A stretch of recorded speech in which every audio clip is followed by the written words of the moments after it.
Vous regardez Al24 News, Madame, Monsieur, bonsoir. À la une de l'actualité de ce lundi 12 septembre.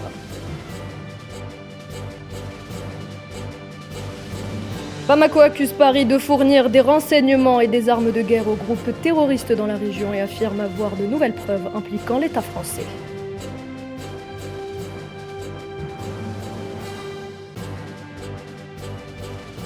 Les travaux exploratoires en prévision de la 19e session de la Grande Commission mixte de coopération algéro-mauritanienne se poursuivent. Alger et Nouakchott œuvrent pour le renforcement de leur partenariat dans divers domaines.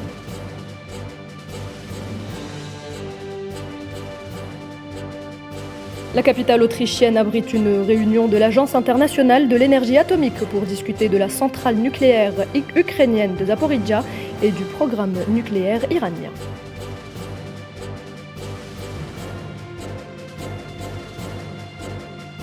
Et puis Moscou annonce venir à la rescousse des pays nécessiteux. 30 millions de tonnes de céréales leur seront fournies prochainement.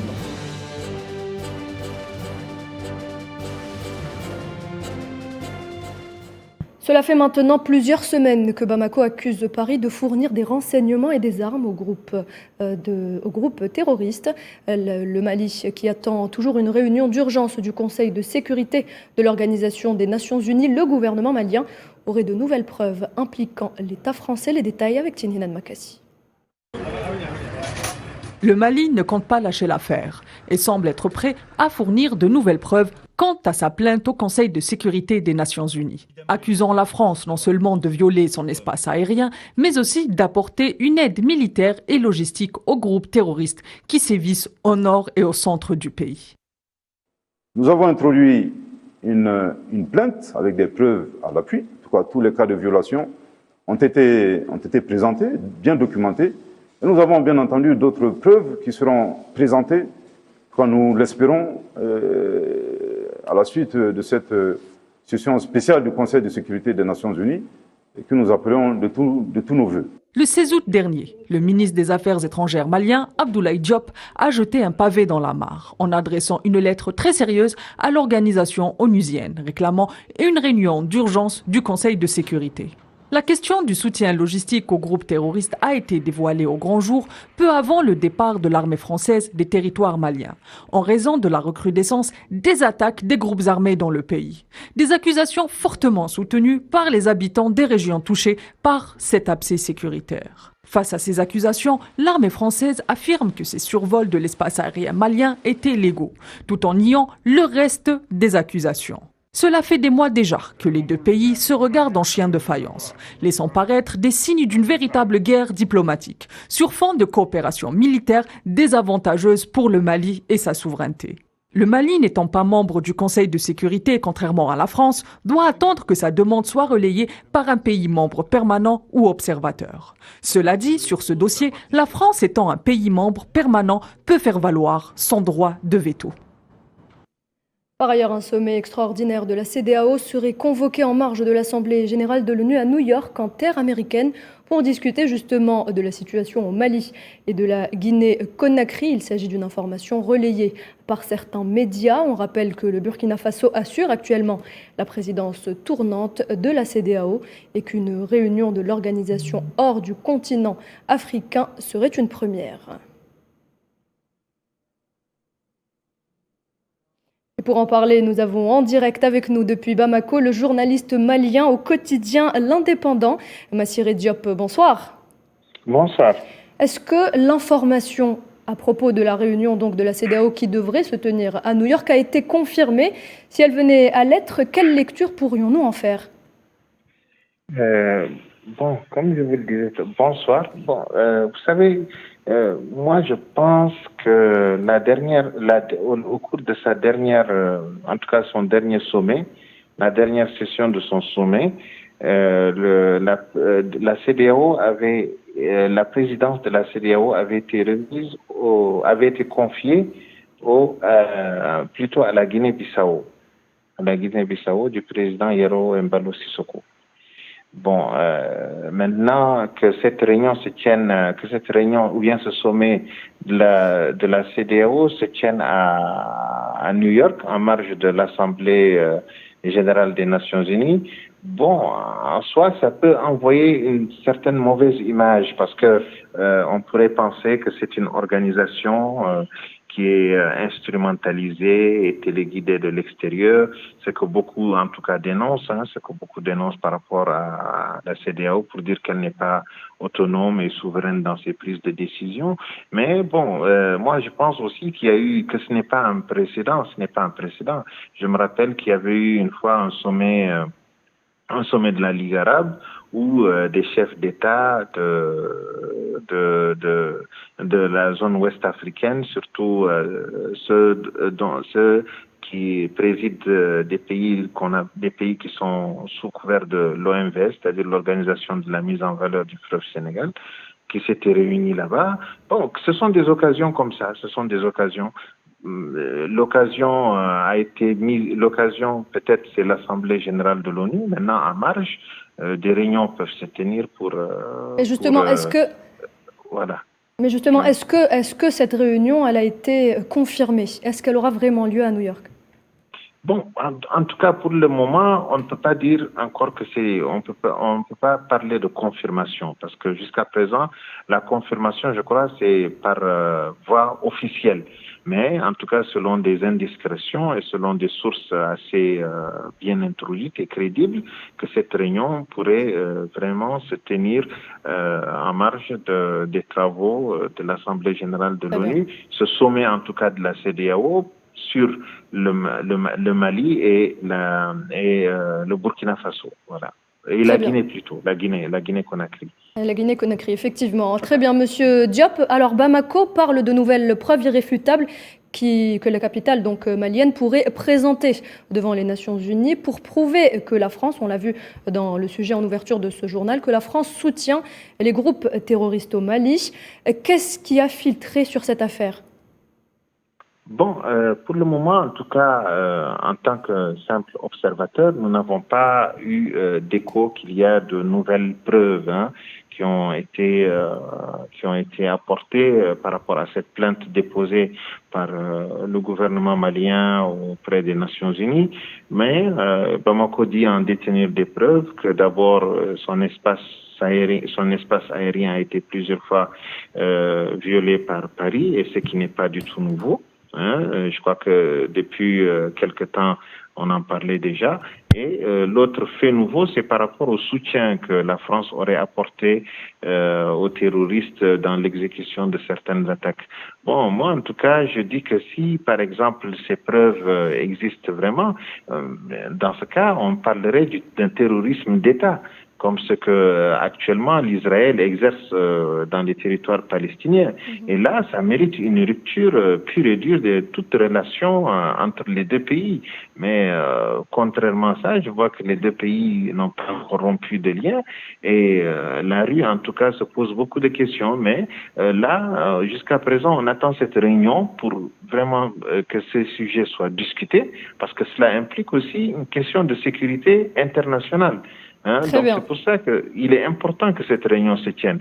Et ce qui m'étonne, c'est que cette réunion n'a pas pu se tenir alors qu'un allié qu'on estimait être de poids de Bamako, en l'occurrence la Chine, présidait le Conseil de sécurité le Conseil de sécurité de l'ONU.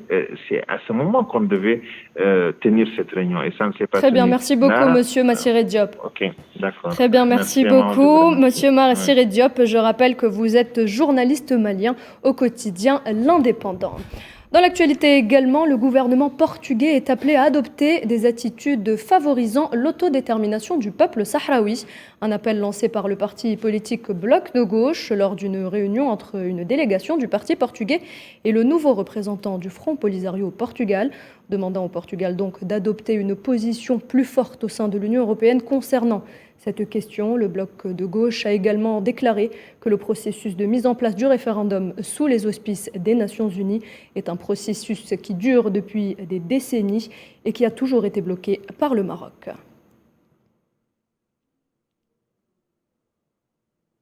Le Maroc épinglé une fois de plus à propos des migrants subsahariens. L'association marocaine des droits de l'homme a révélé que le nombre de disparus en lien avec les événements dramatiques de Melilla survenus en juin dernier, lorsque la police marocaine avait sauvagement tué des dizaines de migrants subsahariens, est passé à 70 personnes. La MDH section Nador a indiqué dans un communiqué diffusé samedi soir sur sa page Facebook qu'elle était parvenue, après un grand effort et en l'absence de toute aide ou réponse des autorités marocaines, à établir une liste actualisée des disparus. Nous le disions en titre, les travaux exploratoires en prévision de la 19e session de la Grande Commission mixte de coopération algéro-mauritanienne se poursuivent. Les experts des deux pays s'attellent à la définition des contours de la coopération bilatérale par l'élaboration d'une série d'accords traitant de plusieurs secteurs. L'Algérie et la Mauritanie ont convenu par ailleurs d'un protocole de mise en œuvre du mémorandum d'entente signé en décembre dernier, un mémorandum relatif à la réalisation de la route reliant Tindouf à Zouérat. Alger se dit pleinement disposé à réaliser ce projet vital, tant pour les études y afférents que pour la liste des entreprises auxquelles sera assignée cette mission.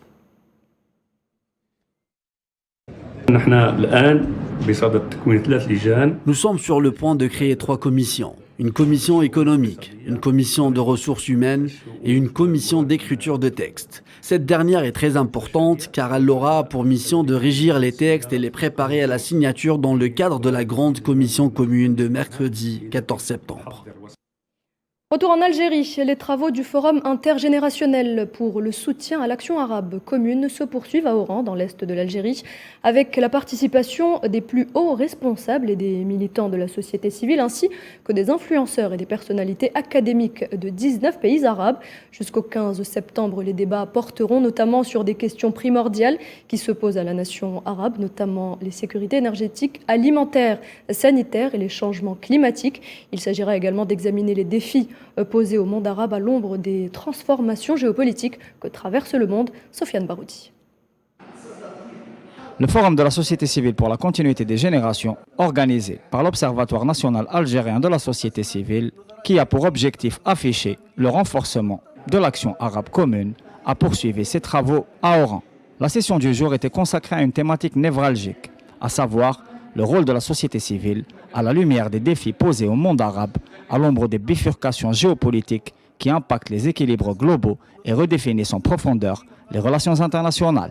Il y a véritablement des mutations profondes, à la fois structurelles, mais surtout structurantes du monde, mais aussi il y a un consensus qui s'est dégagé par rapport aux capacités de ces acteurs, actuels ou nouveaux, à définir d'autres situations géopolitiques dans notre région. La région arabe qui connaît un certain nombre de bouleversements sécuritaires, liés notamment à la déchéance de 3 États et à la fragilisation d'autres États, et à leur incapacité à générer aujourd'hui des convergences stratégiques à sens opératoire. Les différents intervenants ont tenté d'analyser les transformations internationales en cours et d'élaborer des propositions afin de mettre en place des alternatives répondant aux besoins des peuples arabes en lien principalement avec les défis sanitaires et ceux de la sécurité alimentaire et énergétique, de l'intégration économique régionale ou encore des problématiques sécuritaires, ainsi que les modalités de coordination de la société civile dans la mobilisation pour faire face aux différentes crises. On doit créer les institutions de la réflexion stratégique interarabe justement pour pallier à ce déficit en matière de capacité d'analyse prospective pour des actions préventives. La deuxième chose, c'est qu'il faut qu'il y ait une véritable prise en charge du rôle de la société civile dans l'encadrement des sociétés civiles nationales pour qu'il ne soit pas une proie facile aux manipulations des ONG internationales. Troisièmement, c'est qu'il faut consolider la stabilité systémique des États au-delà des ingérences et dans le strict respect des souverainetés.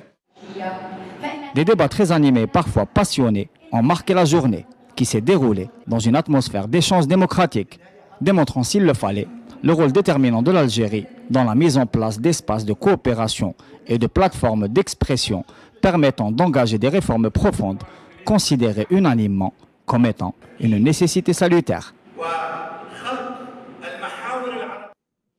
Et présente au Forum arabe, la communauté algérienne à l'étranger réitère son attachement au pays et s'engage à assumer les efforts nécessaires pour une meilleure assise de la société civile en Algérie, comme le souligne Mariam Kouissi et Benchenni, membre de l'Observatoire national de la société civile en représentation de la diaspora. La diaspora a un rôle extrêmement important, à la fois à l'intérieur, donc au sein de la mère patrie, et à la fois à l'extérieur du pays. Je pense que ça va pouvoir se faire par étapes. La société civile va pouvoir être vraiment acteur de cet accompagnement, de l'évolution, de la progression que nous sommes en train de connaître à la fois en Algérie, puis à travers cet événement en collaboration avec les pays arabes. En tant que représentante et membre de l'Observatoire représentante de la diaspora à l'étranger, l'idée c'est de pouvoir dupliquer le plus rapidement possible à travers une organisation qu'on est en train de finaliser le gros message, on va dire le message principal de cet événement, la continuité du travail collaboratif entre les pays arabes organisé en Algérie, c'est pas rien et c'est quelque chose qu'on va dupliquer très très rapidement. L'Algérie, par ailleurs, se prépare à accueillir le 31e sommet arabe à Alger les 1er et 2 novembre prochains. Les invitations sont distribuées depuis la semaine dernière aux différents dirigeants arabes, à commencer par le président palestinien Mahmoud Abbas et le président égyptien Abdel Fattah al-Sisi. L'émir du Koweït, Sheikh Nawaf Al-Ahmad Al-Jaber Al-Sabah, a lui aussi reçu son invitation officielle remise au nom du président algérien Abdelmadjid Tebboune par le ministre de l'Énergie et des Mines Mohamed Arkab. La situation en Cisjordanie de plus en plus tendue. Ce lundi, 3 Palestiniens ont été blessés et 23 autres arrêtés par l'armée sioniste dans plusieurs gouvernorats de la région. Depuis le début de l'année, la Cisjordanie est théâtre de tensions qui se sont traduites par le meurtre de 94 Palestiniens et l'arrestation de près de 5000 autres par les forces de l'occupation.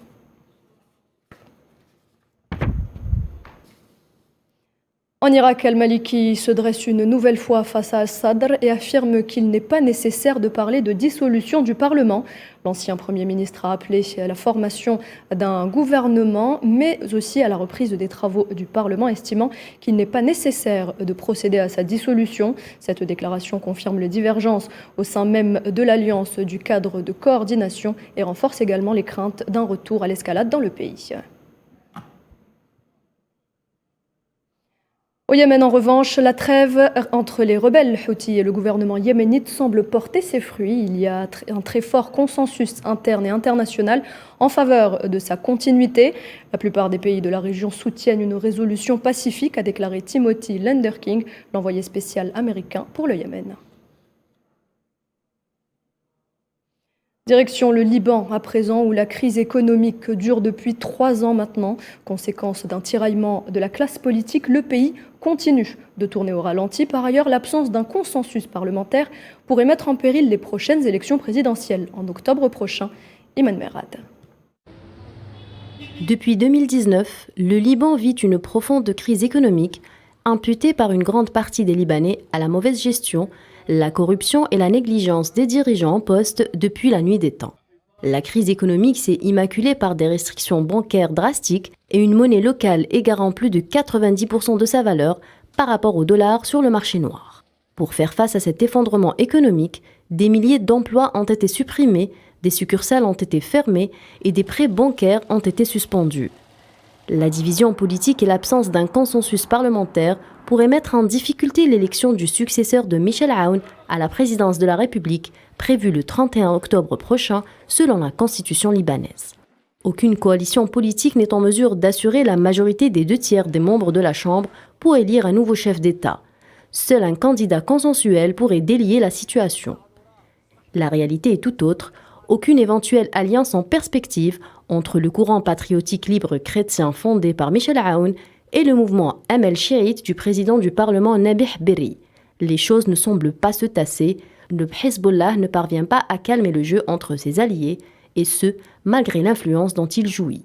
Il y a donc de fortes probabilités à la vacation de la fonction présidentielle à partir du 1er novembre prochain, une situation déjà vécue des années auparavant. Mais la question qui se pose, la Constitution permettrait-elle à un gouvernement démissionnaire d'exercer des fonctions présidentielles ?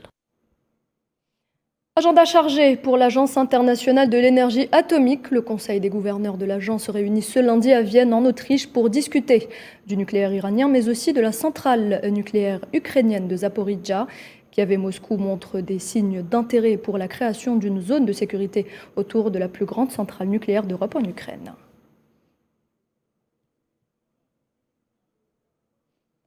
Le premier ministre sioniste s'est rendu en Allemagne pour mener une offensive diplomatique et tenter de convaincre les puissances occidentales de ne pas renouveler l'accord sur le nucléaire iranien, profitant des doutes émis par ces puissances concernant justement cet accord. De son côté, Téhéran se dit prête à poursuivre sa coopération avec l'AIEA et appelle à ne pas céder à la pression de l'entité sioniste. Naïla Hamouda. Le temps paraît compté avant le retour de l'accord sur le nucléaire iranien. L'entité sioniste redouble d'efforts et mène une vive offensive diplomatique afin de convaincre les pays occidentaux, incluant la France, l'Allemagne et la Grande-Bretagne, de s'opposer à un retour à l'accord de 2015. Yair Lapid, le premier ministre sioniste, s'est rendu hier en Allemagne afin de tenter de mettre les bâtons dans les roues à son principal ennemi, l'Iran. Il estime que l'accord actuellement en renégociation ne freinera pas le programme iranien et favorisera la levée des sanctions économiques, ce qui pourrait, selon l'occupant sioniste, permettre à Téhéran d'accroître son soutien financier à ses ennemis, à ses frontières, comme le Hamas palestinien et le Hezbollah libanais. Téhéran ne semble pas vouloir se laisser faire, il montre ses muscles. Il annonce avoir mis au point un drone suicide sophistiqué de longue portée conçu pour frapper Tel Aviv et Haïfa. L'Iran se dit prêt à poursuivre sa coopération avec l'AIEA et appelle à ne pas céder à la pression sioniste.